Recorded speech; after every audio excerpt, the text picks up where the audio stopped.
Last వీడియోలో చెప్పుకున్న story ఇప్పుడు కంటిన్యూ చేద్దాం. ప్రేమ.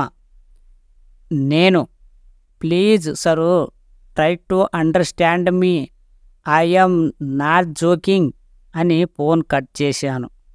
కావాలని నేను కట్ చేస్తే తను కనెక్ట్ అవుతుందో లేదో చూద్దామని. నెక్స్ట్ డే రోజు మళ్ళీ కాల్ చేసింది. ఈసారి కనెక్ట్ అయ్యింది. సరు, నువ్వు కూడా నాకు ఇష్టం బావా, కానీ ఇంట్లో వాళ్ళు ఏమంటారో నాకు తెలియదు. కానీ నువ్వు బస్టాప్లో చెప్పినట్టు ఇంట్లో వాళ్ళని వదిలేసి రమ్మంటే మాత్రం నేను రాను. I'm sorry. నేను చేసింది తప్పే అనిపించింది నాకు. ఒక అమ్మాయిని బయటికి వెళ్ళి పెళ్లి చేసుకుందామని ఇంట్లో తెలియకుండా అని అడగటం కరెక్ట్ కాదు అనిపించింది. తను మెచ్యూరిటీగా ఆలోచించింది. నేను ఓకే, నీ ఇష్టం, నీ ఇష్టానికి కాదనను, మనం ఒక్కసారి కలుద్దాం. అప్పుడు సరు, ఎక్కడ? కాఫీ డేలో కలుద్దాం. మనసులో తెలియని సంతోషం ఎందుకో అర్థం కాలేదు. ఒక అడ్డంకి తొలగిపోయింది అనుకున్నాను. తనకి లైఫ్ మీద చాలా క్లారిటీ ఉంది, నాకు కన్ఫ్యూజన్ ఉంది. అదే తేడా.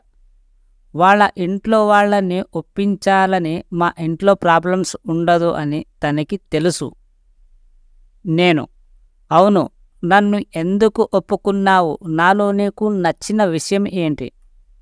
అప్పుడు సరు, అదేం లేదు బావా, మొదటి నుండి నీ మీద నాకు సదాప్రాయమే ఉంది.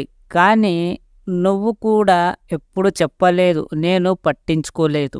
ముక్కు మొహం తెలియని వాడిని చేసుకునే బదులు నిన్ను చేసుకుంటే హ్యాపీగా ఉంటానేమో అనిపించింది. తను ప్రాక్టికల్గా ఆలోచించింది. తనకి రిస్క్ తీసుకోవాలని లేదు. పెళ్లి విషయంలో చివరిగా వెళ్ళేటప్పుడు ఒక డైరీ మిల్క్ చాక్లెట్ని తనకు ఇచ్చాను.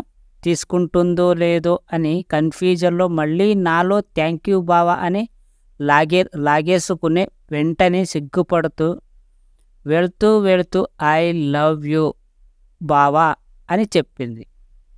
మళ్ళీ నాలో ఒక సాంగ్ మొదలయ్యింది. ఈసారి చావు డప్పులు కాదు, మై హార్ట్ ఈజ్ బీటింగ్, అదోలా తెలుసుకోవా, అది ఎన్నాళ్ళి వెయిటింగ్ అనేలా తరుముతోంది మాది. ఆకాశాన్ని తాకి సంబరం నా మదిలో మెరిసింది. తన చూపే నవ్వింది, నా నవ్వే చూసింది. తన చూపు నా నవ్వు ఒకటయ్యే రోజు కోసం నా ఎదురు చూపులు మొదలయ్యాయి. నెక్స్ట్ డే రోజు సరు కాల్ చేసింది.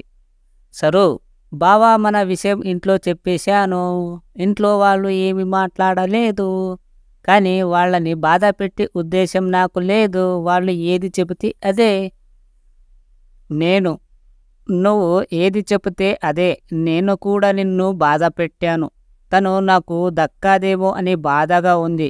ఏ అమ్మాయిని చూసినా సరునే గుర్తుకొస్తుంది. తన చిలిపి నవ్వు మర్చిపోలేకపోతున్నా. ఎవరి మాట విన్నా తనే. నాలో వచ్చే ప్రతి ఆలోచన తన మీదే. సెకనుకోక అగ్నిపర్వత బద్దలవుతున్నట్లు ఉంది. తనని మర్చిపోవాలని నేను ప్రయత్నం చేసిన ప్రతి నిమిషం గుర్తొస్తుంది. నెక్స్ట్ వీడియోలో చెప్పుకుందాం ఇంకొంచెం స్టోరీ.